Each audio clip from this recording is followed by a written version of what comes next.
नमस्कार दोस्तों, 8 PM India में आपका स्वागत है। इन दिनों भारतीय जनता पार्टी में कुछ खलबली और बेचैनी नजर आ रही है। इस बेचैनी के कई कारण हैं। इनमें सबसे बड़ा कारण है कर्नाटक में पार्टी के ब्रांड मोदी और हिंदुत्व दोनों का विफल रहना। साथ ही कांग्रेस नेता राहुल गांधी की करोड़ों रुपए खर्च करके बनाई गई पप्पू की छवि का टूटना। ये छवि उनकी भारत जोड़ो यात्रा से न केवल टूटी है, बल्कि वे एक समझदार और लोकप्रिय नेता के रूप में उभरे हैं। हालांकि अब तक हुए ज़्यादातर सर्वे में प्रधानमंत्री नरेंद्र मोदी की लोकप्रियता में कोई कमी नहीं आई है, लेकिन राहुल गांधी की लोकप्रियता तेजी से बढ़ी है। ऐसे में कांग्रेस और राहुल गांधी की लोकप्रियता बढ़ना निश्चित रूप से भाजपा के दिग्गजों के लिए परेशान करने वाली बात है। भारतीय जनता पार्टी अब पूरी तरह से ब्रांड मोदी पर निर्भर होकर रह गई है। यदि मोदी को माइनस कर दें तो भाजपा की हालत बेहद पतली है। आम लोगों से जब पत्रकार पूछते हैं कि किसको वोट करोगे, तो वे भाजपा का नहीं, केवल मोदी का नाम लेते हैं। यहाँ तक कि किसी भी राज्य के विधानसभा चुनाव में भी प्रधानमंत्री नरेंद्र मोदी की एंट्री के बिना भाजपा बेबस सी नजर आती है।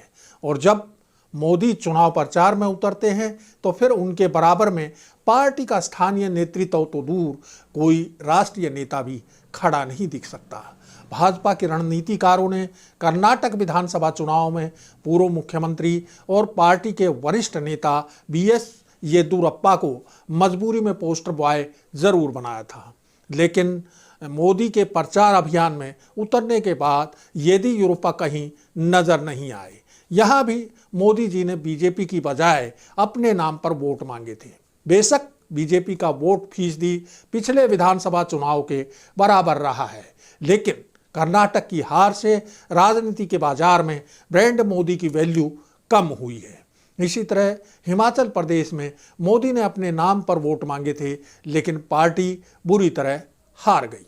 कहने का तात्पर्य यह है कि पार्टी संगठन से ऊपर चुनाव जिताने की गारंटी देने वाले सुपर ब्रांड मोदी का शरण शुरू हो गया है। इस बारे में अभी राजनीतिक विश्लेषक मौन हैं। वे तो 2024 के लोकसभा चुनाव में बीजेपी की जीत सुनिश्चित मान चुके हैं, लेकिन ये भी निर्विवाद रूप से सत्य है कि बीजेपी और ब्रांड मोदी को पूरे देश में कोई चुनौती दे सकता है तो वह केवल कांग्रेस ही है।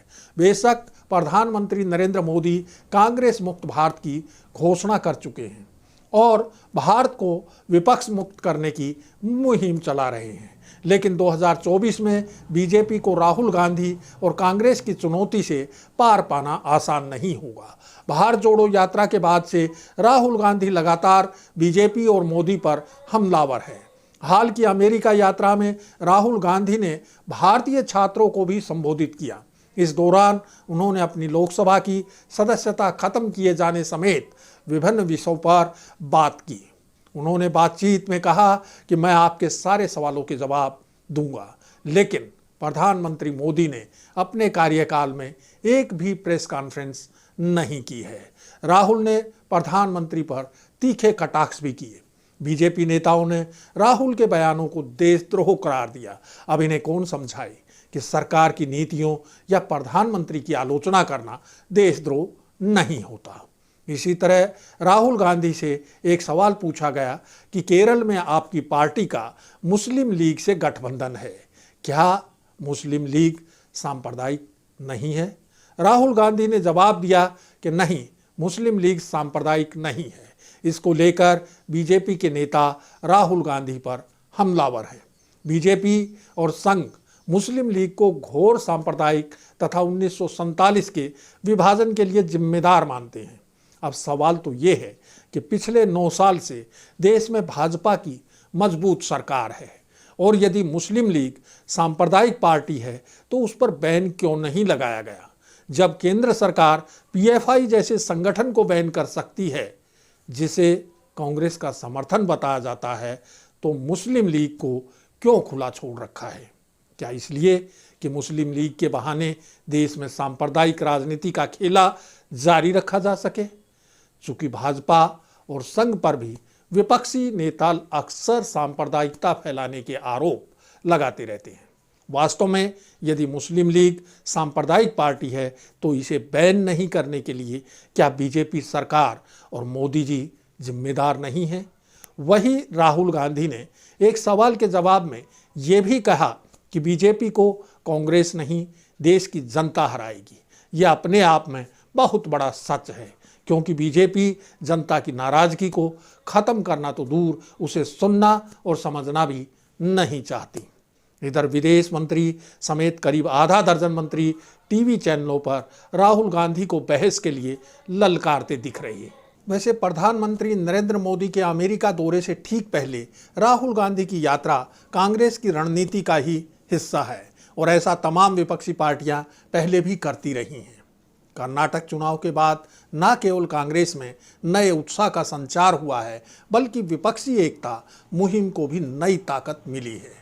कांग्रेस के बिना विपक्षी एकता की मुहिम चला रहे तेलंगाना के मुख्यमंत्री के चंद्रशेखर राव ने अपना अभियान बंद कर दिया है। वे अब अपनी पार्टी को राष्ट्रीय स्वरूप देने की कोशिशों में जुट गए हैं। उधर बिहार के मुख्यमंत्री नीतीश कुमार की विपक्ष को एकजुट करने की कवायद तेज हो गई है। कर्नाटक विधानसभा चुनाव के बाद पश्चिमी बंगाल की मुख्यमंत्री ममता बनर्जी और उत्तर प्रदेश के पूर्व मुख्यमंत्री व सपा नेता अखिलेश यादव के रुख में बदलाव आया है। वे अब कांग्रेस को साथ लेकर चलने की बात करने लगे हैं। वहीं दिल्ली के मुख्यमंत्री अरविंद केजरीवाल को भी नौकरशाहों के ट्रांसफर पोस्टिंग के मसले पर विपक्षी दलों का साथ मिल रहा है। इससे पहले भी संसद में 20 विपक्षी दल अपनी एकता बखूबी दिखा चुके हैं। नई संसद के उद्घाटन समारोह का भी 20 विपक्षी दलों ने एकजुट बहिष्कार किया था। बड़े विपक्षी दलों का कांग्रेस के साथ जुड़ने की कवायद बीजेपी के लिए खतरे की घंटी है। इन्हीं तमाम वजहों से बीजेपी नेतृत्व चिंतित है। बढ़ती महंगाई, बेरोजगारी और गरीबी के मोर्चे पर सरकार बुरी तरह विफल रही है।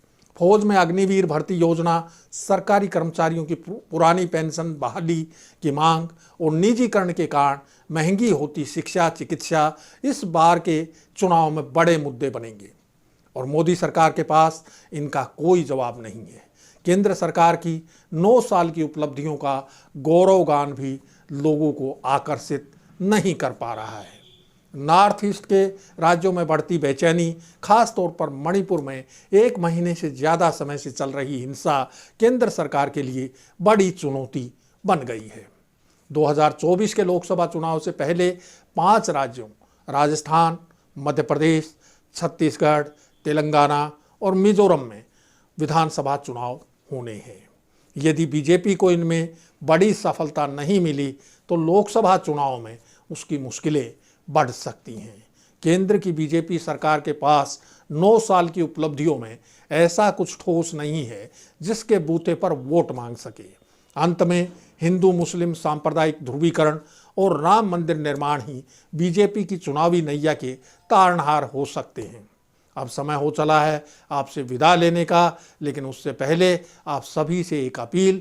आपको यदि हमारे ये वीडियो पसंद आया हो तो इसे लाइक, सब्सक्राइब और शेयर ज़रूर करें। अब दीजिए इजाज़त, जल्द फिर मिलेंगे नए मुद्दे और नए सवालों के साथ। नमस्कार।